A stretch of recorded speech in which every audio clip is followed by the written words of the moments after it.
Sarah Thompson's fingers drummed absently against her keyboard, the monotonous rhythm of courthouse paperwork filling another Tuesday afternoon in Memphis. 23 case files to process, each one a story of justice or injustice, depending on which side of the bench you sat. Through her second-floor window, the September sun cast long shadows across the courthouse steps, where the usual parade of lawyers, defendants, and families trudged up and down in an endless cycle. The screams cut through her concentration like shattered glass. At first, she thought it might be kids horsing around. The high school let out around this time, and teenagers often cut through the courthouse plaza. But there was something in that sound that made her chest tighten. Something raw, desperate. Sarah pushed back from her desk, her rolling chair catching on the worn carpet as she moved to the window. The scene below made her blood run cold.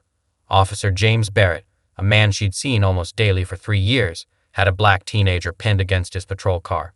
The boy couldn't have been more than 15, wearing a Memphis Tigers hoodie and khakis, standard school uniform for the district. His backpack lay sprawled on the ground, contents spilling across the concrete. Algebra textbook, spiral notebooks, a half-eaten sandwich in plastic wrap. "I didn't do anything." The boy's voice cracked with fear. "Please, my mom's waiting for me." Barrett's response was to twist the boy's arm higher behind his back. Sarah's hand flew to her mouth, but then training kicked in. 8 years as a legal secretary had taught her one thing. Documentation was everything. Her phone was out and recording before she even processed the decision to act. Through her phone's screen, she watched Barrett pat the boy down roughly, ignoring his whimpers of pain. Other courthouse employees hurried past, eyes downcast, clutching their bags and briefcases like shields. A young white mother pulled her curious child along faster, whispering something about "not our business." But Sarah kept recording, even as her hands trembled. "You match the description," Barrett was saying, though Sarah had worked in the courthouse long enough to know what that usually meant. Someone reported suspicious activity in the area. The teenager's response hit her like a punch to the gut. "Is it because I'm black, sir? Is that the description I match?" Barrett's face hardened. He reached for his handcuffs. Sarah zoomed in, making sure to capture every detail. The officer's badge number, the way he handled the cuffs, the boy's school ID hanging from his neck. Her father's voice echoed in her memory. "Baby girl, the truth doesn't matter if nobody's brave enough to tell it." James Thompson had been dead for 5 years now, but his words still guided her. He'd worked as a janitor in this very courthouse for 30 years, watching similar scenes play out time and time again. "Every time we look away," he told her, "we give them permission to do it again." As Barrett shoved the teenager into the back of his patrol car, Sarah finally lowered her phone. The recording was clear, steady, 3 minutes and 27 seconds of undeniable truth. She looked down at her hands, surprised to find them no longer shaking. A movement caught her eye. Across the plaza, Judge William Montgomery stood watching from the courthouse entrance, his expression unreadable. Their eyes met briefly before he turned away, disappearing into the building's shadowed interior. Sarah took a deep breath and clicked save on her phone. She knew, with a certainty that settled in her bones, that this video would cost her something. She just didn't know how much yet. The clock on Sarah's microwave blinked 11:47 p.m., its pale green light casting shadows across her small kitchen. She sat at the worn Formica table, her third cup of coffee gone cold, replaying the video for what felt like the 100th time. Each viewing made her stomach clench tighter. Marcus, her 13-year-old son, had gone to bed hours ago, but she could hear him turning restlessly in his sleep through the thin walls of their apartment. The boy in the video could have been Marcus. Same height, same nervous energy, same Tigers hoodie. Her son had begged for one just like it last Christmas, saved up his allowance to help pay for it.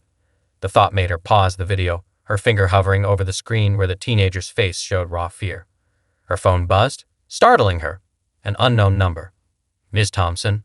The voice on the other end was young, tired. "This is Rebecca Chen from the Public Defender's Office. I'm sorry to call so late, but this can't wait." Sarah's grip tightened on her phone. She knew what was coming. "The boy in the incident today, his name is Deandre Wilston. He's 15, honor roll student, no record. Officer Barrett claims he was responding to reports of drug activity, but," Rebecca's voice cracked slightly, "we both know what this is really about." Sarah closed her eyes, seeing Marcus's face superimposed over Deandre's. "What do you need from me?" "Your video could change everything. We need you to testify." The words hung in the air like smoke. Sarah glanced at the family photos on her refrigerator. Marcus's middle school graduation, her father in his courthouse janitor's uniform, her mother who'd worked double shifts as a nurse to put Sarah through college. 8 years she'd worked at that courthouse, built a stable life for Marcus, earned enough to move them to a safer neighborhood. All of it balanced on the razor's edge of her next word. Judge Montgomery's handling the case, Rebecca added softly.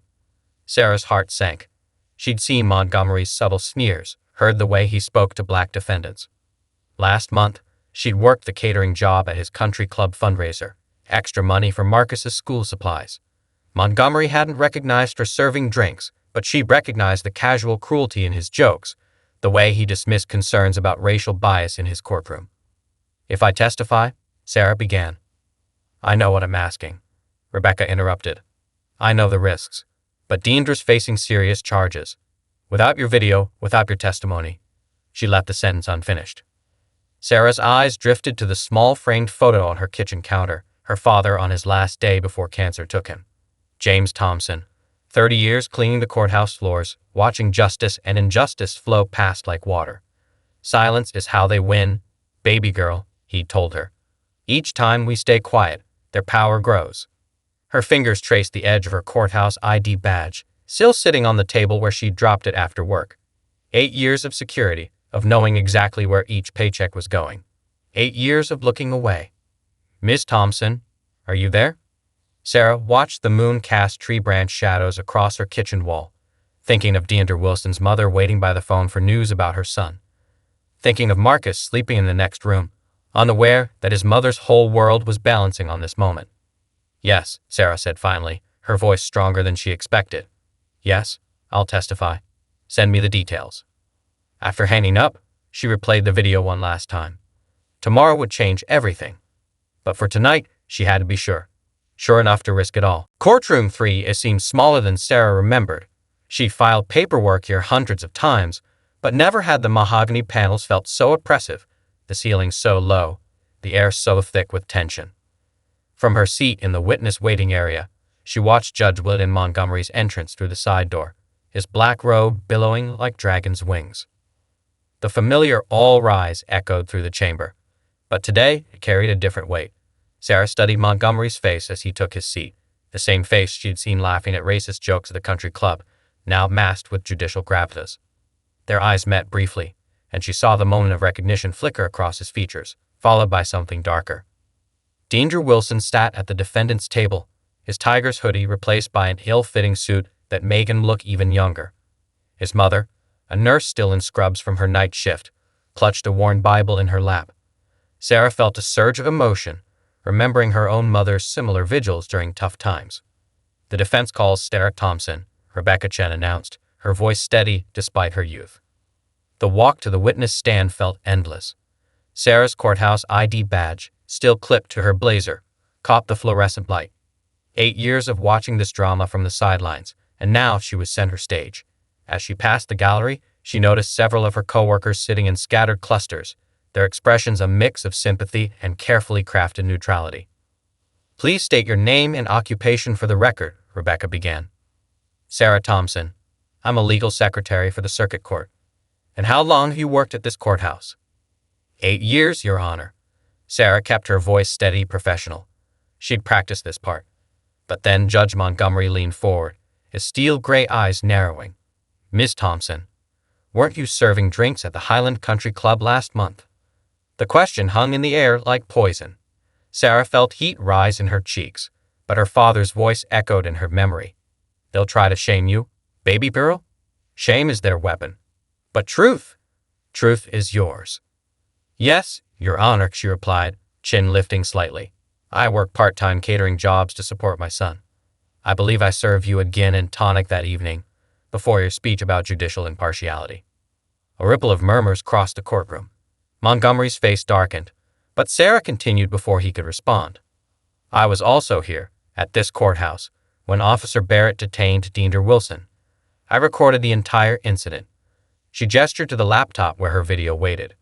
Would you like to see what impartial justice really looks like? The temperature in the room seemed to drop 10 degrees. Judge Montgomery's knuckles whitened on his gavel. From the corner of her eye, Sarah saw Diendra's mother lean forward, hope battling fear on her face. Ms. Thompson, Montgomery's voice carried a warning. "Remember where you are." "I know exactly where I am, Your Honor." Sarah met his gaze steadily. "I've worked in this building for 8 years. I've watched from behind my desk as families were torn apart, as teenagers like Deandra were presumed guilty because of the color of their skin. I've served drinks to judges who joke about those people while their children attend private schools. I know exactly where I am." The gavel slammed down. "One more word, Miss Thompson, and I'll hold you in contempt." Sarah felt calm settle over her like a blanket. "Then hold me in contempt, Your Honor. But first, watch the video. Truth doesn't ask permission to be told." The words hung in the courtroom like suspended lightning. Sarah's challenge, "Truth doesn't ask permission to be told," seemed to echo off the mahogany walls. Judge Montgomery's face had progressed from red to purple, the color creeping up his neck like rising floodwater. "Play the video," he commanded through clenched teeth, each word precise and deadly. Rebecca Chen hurried to connect her laptop to the courtroom's display system, her hands steady despite the tension. The familiar scene unfolded on the large screen. Officer Barrett's aggressive handling, Deandra's fear, the scattered schoolbooks.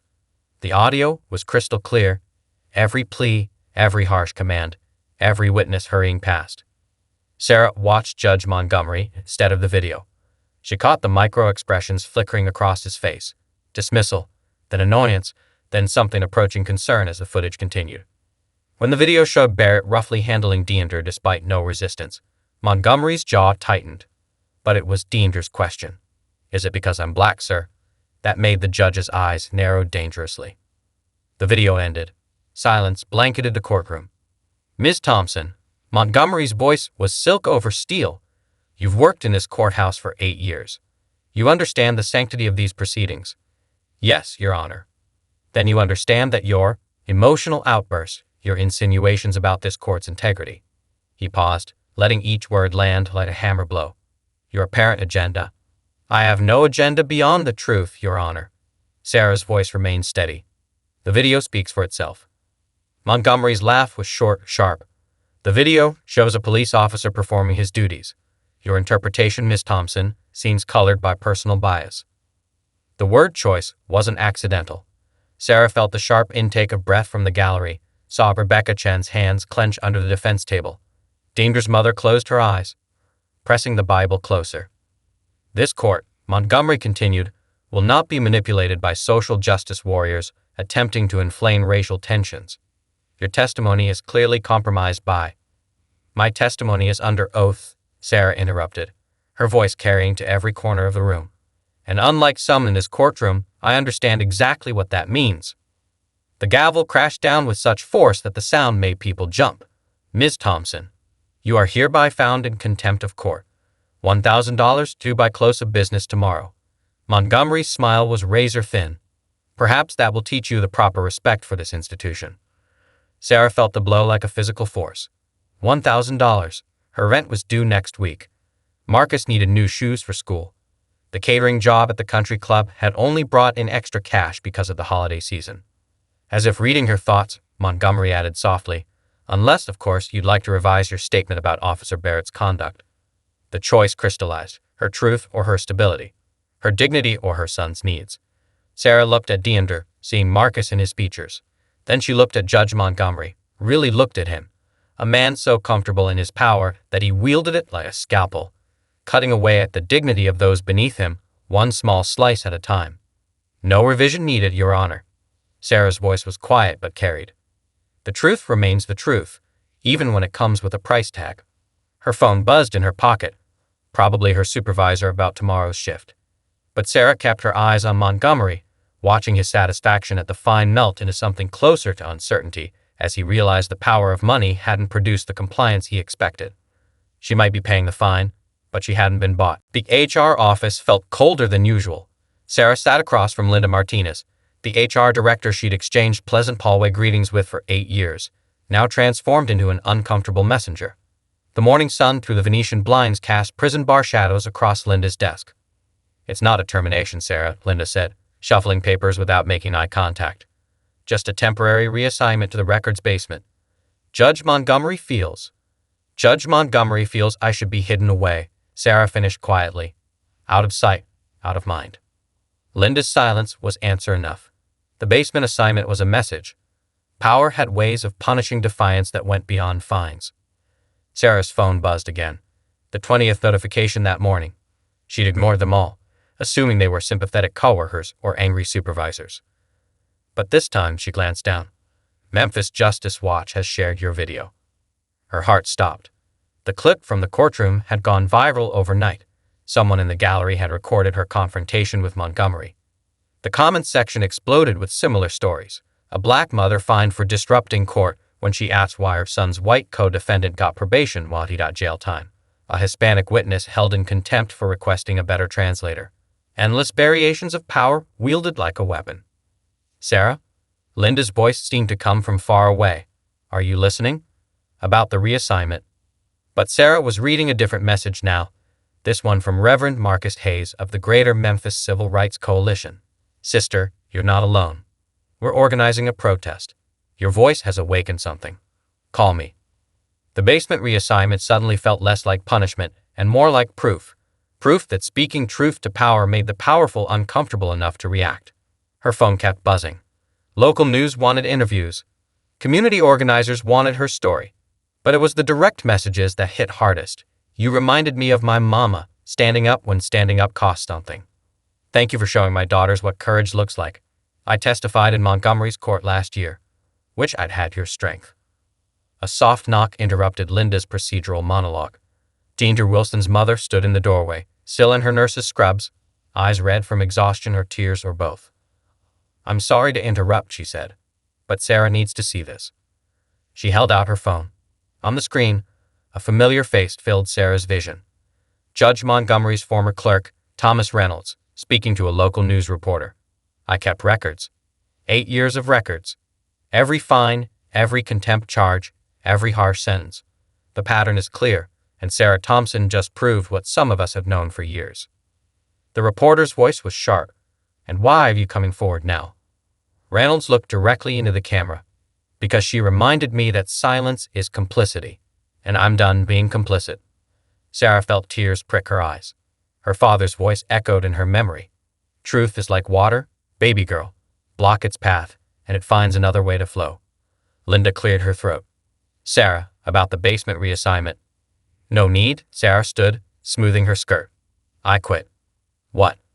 The Memphis Civil Rights Law Center called earlier. They need a legal secretary. She smiled. One who understands the value of documentation. As she walked out of the HR office, her phone buzzed one final time. A message from Marcus. Mom, my friends showed me the video. You're trending on Twitter. #TruthDoes has permission. Is this why you always tell me to stand up for what's right? Sarah felt warmth spread through her chest. Sometimes losing everything meant gaining something greater.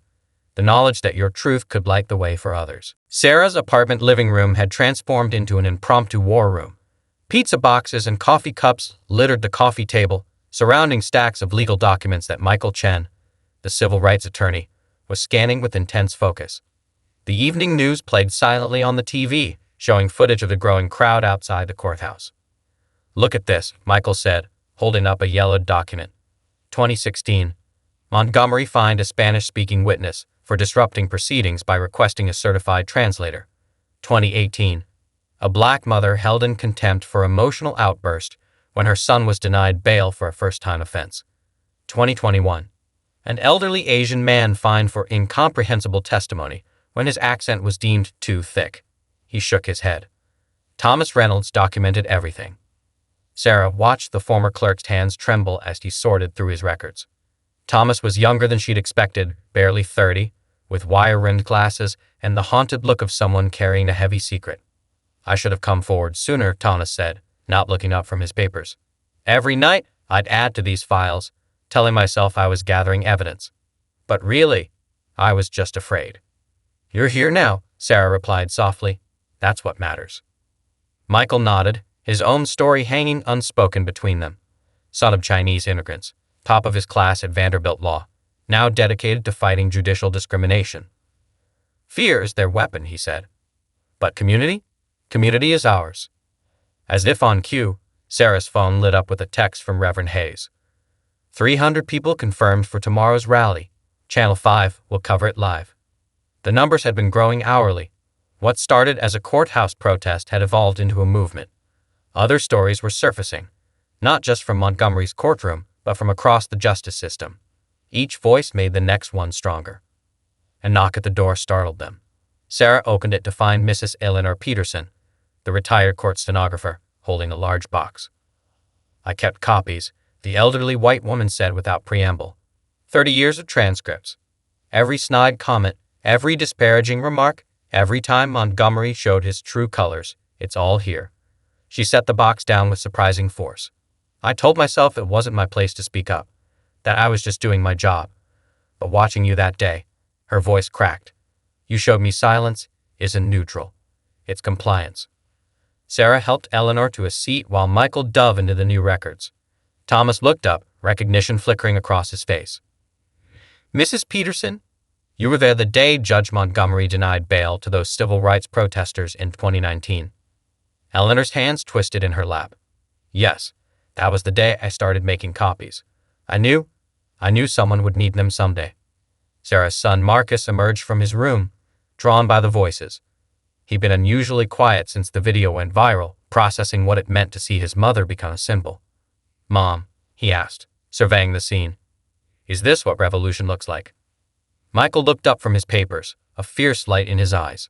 "No, young man. This is what justice looks like, when people stop being afraid alone and start being brave together." Sarah wrapped an arm around her son, watching Thomas and Eleanor compare notes, watching Michael build their case document by document. The $1,000 fine still loomed, her savings depleted, but something larger was growing from that seed of defiance. Her phone buzzed again. Another message, another story, another voice joining the chorus. The truth, once spoken, had taken on a life of its own.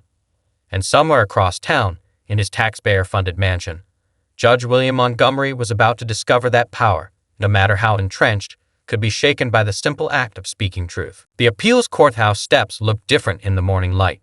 Sarah stood at the top, Michael Chen beside her, watching the crowd gather below. What started as dozens had swelled to hundreds. Their signs ranged from hand-painted cardboard to professional prints, all carrying variations of the same message. Truth doesn't ask permission. "Ready?" Michael asked, adjusting his tie. The manila envelope in his hands contained 30 years of evidence. Thomas Reynolds' meticulous records, Eleanor Peterson's transcripts, testimonies from dozens of victims of Montgomery's bias. Sarah smoothed her borrowed suit jacket, a gift from Eleanor Peterson, who'd insisted she dress the part of a revolution. "I've been ready for 8 years. I just didn't know it." The crowd parted as they descended the steps. Sarah recognized faces, courthouse staff who'd quit in solidarity, community activists, former defendants from Montgomery's courtroom. Deandre Wilson stood with his mother, both wearing Tigers hoodies. But it was the unfamiliar faces that moved her most. People who'd driven from neighboring states, drawn by a story that echoed their own experiences. Inside, the appeals courtroom felt vast, its high ceilings and marble columns designed to make ordinary people feel small. Sarah refused to be diminished. She sat straight back beside Michael, watching the 3-judge panel file in. "Case number 2024 CB 789, the clerk announced. Thompson versus Montgomery, appeal of contempt, citation, and motion for judicial review." Michael rose, his voice steady. "Your Honors, this case is about more than a $1,000 fine. It's about the systematic abuse of judicial power to silence voices of dissent, particularly those from marginalized communities." He began presenting the evidence. Thomas Reynolds' documentation revealed a clear pattern. Minorities receiving harsher sentences, higher fines, more contempt citations. Eleanor Peterson's transcripts captured Montgomery's subtle digs and dismissive comments. But it was the testimony that followed that filled the courtroom with electricity. One by one, they took the stand. A Hispanic mother who'd lost her children because Montgomery wouldn't wait for a proper translator. A black teenager who spent 6 months in juvenile detention for a crime his white co-defendant received probation for. An Asian business owner whose accent Montgomery had openly mocked before dismissing her discrimination case. Sarah watched the appeals judges' faces as the pattern became undeniable. When it was her turn to testify, she spoke not just about her contempt charge, but about 8 years of witnessing injustice from behind a desk. "I was part of the problem," she admitted, her voice carrying to every corner. "Every time I looked away, every time I stayed silent, I helped maintain a system that crushes people under the guise of justice." Through the courtroom windows, she could hear the crowd outside chanting, "Truth doesn't ask permission." The words seemed to make the very walls vibrate. The lead appeals judge, an older woman with silver hair, leaned forward. "Ms. Thompson, you must have known speaking up would cost you your job, possibly your career. Why take that risk?" Sarah thought of Marcus watching the viral video, of Deandra in his tiger's hoodie, of her father cleaning courthouse floors for 30 years. "Because silence costs more," she answered. "It costs us our dignity, our humanity, our children's faith in justice." Sometimes, she met Judge Montgomery's gaze across the courtroom. Sometimes the truth is worth everything it costs. The gallery erupted in applause, quickly silenced by the bailiff. But something had shifted in the room. The appeals judges exchanged glances.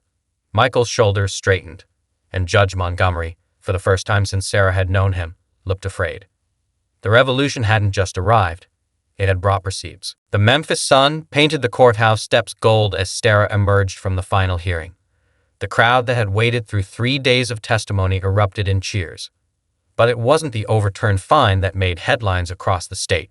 It was the unprecedented Judicial Review Committee being formed in response to the evidence. The appeals court finds clear and compelling evidence of systematic bias. Michael read from the official judgment, his voice carrying across the plaza. "Judge William Montgomery is hereby suspended pending a complete review of all cases from the past decade."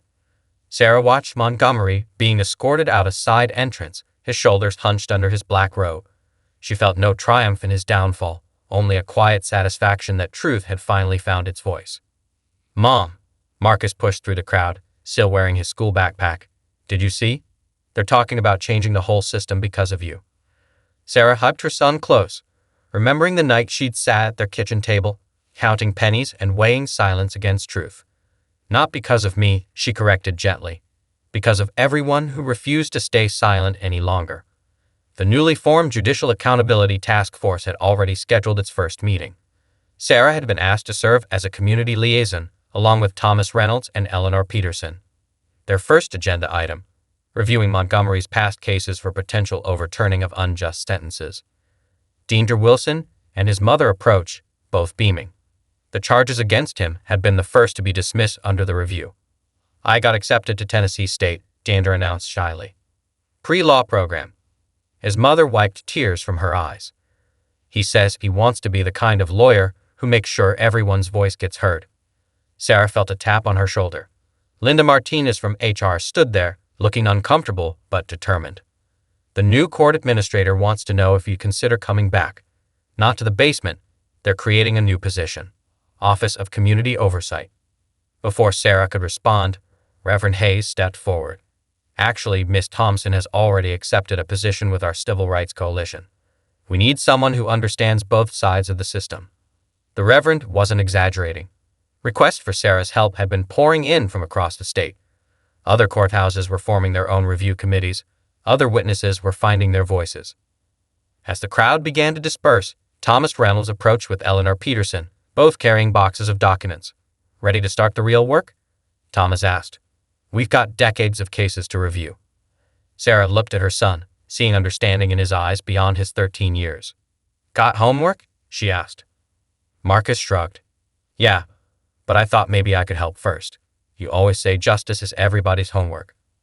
The group gathered in Sarah's living room that evening, activists, lawyers, former court employees, and community members. Pizza boxes again littered the coffee table, but this time they were planning the future instead of fighting the past. Sarah's phone buzzed with a text from her father's old friend, the courthouse janitor who'd taken over his route. "Your daddy would be proud, girl. The floors might still need cleaning, but the house is finally getting sorted." Looking around her cramped living room, at Marcus doing homework between case files, at Deandra taking notes on judicial reform, at Thomas and Eleanor comparing records, at Michael drafting new oversight policies, Sarah felt the truth of those words. The $1,000 fine had cost her everything she thought she needed, but in losing it, she gained something Memphis needed more: a voice that refused to be silenced, a truth that refused to be buried, and a justice that didn't ask permission to be served. Some prices, she realized, were worth paying, because justice, like truth, belonged to those brave enough to claim it.